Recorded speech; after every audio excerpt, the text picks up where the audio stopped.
All right, two U.S. Navy warships sailed through the Taiwan Strait for the first time in 4 years, the first U.S. show of force in the waterways since tensions with China spiked to new highs over Nancy Pelosi's visit to the island. All of it coming as Russia plans to hold military drills with China later this week. Let's bring in Republican Tennessee Senator Marsha Blackburn. She visited Taiwan just last week and met with their president. Welcome to you, Senator. Thanks for joining us today. First of all, what spurred this surprise visit on your part? Oh, Sandra, I had been working on a trip to Taiwan for some months and had delayed it earlier in the year.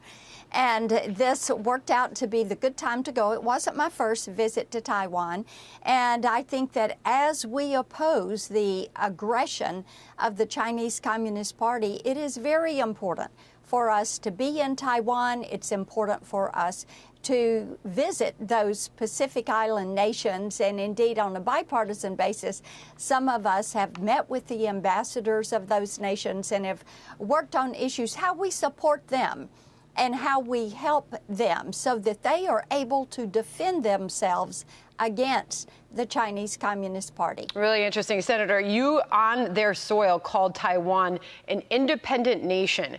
This obviously counters decades of what we have seen in this country as delicate political terminology. Do you fear that this could further upset China and cause further retaliation on their part against us?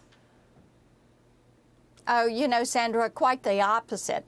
I think the more we recognize Taiwan's independence and the fact that they share our values of democracy and freedom, it makes it harder for China to go in and try to say, we're going to overtake Taiwan. The Taiwanese people consider themselves to be independent. They have a founder of the country, a constitution, a president, a military. They have trade deals, and they are indeed China's largest trading partner.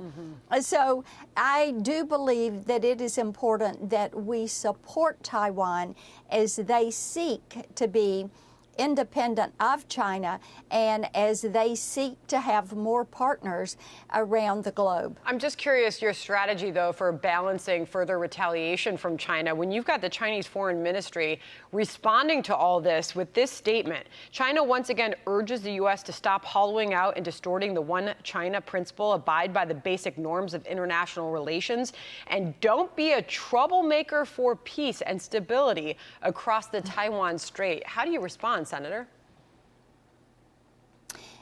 The United States of America should never allow the Chinese Communist Party to set our foreign policy.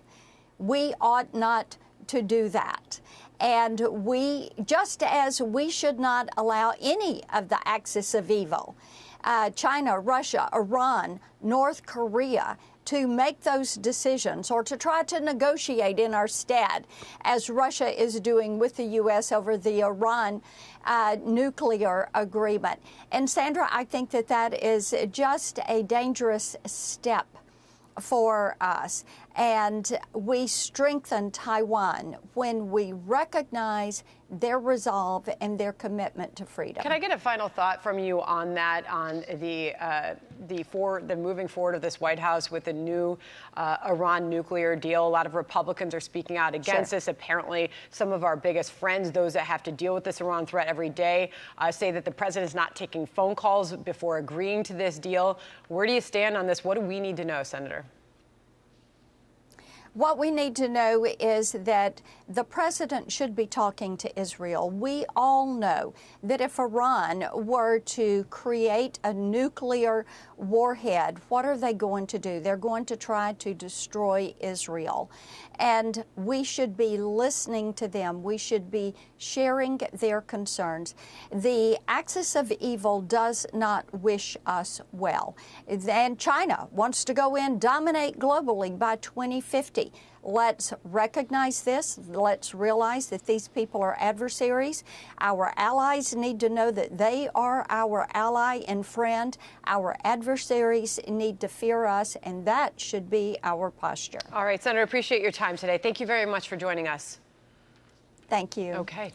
Subscribe to the Fox News YouTube channel to catch our nightly opens, stories that are changing the world and changing your life. From Tucker Carlson tonight.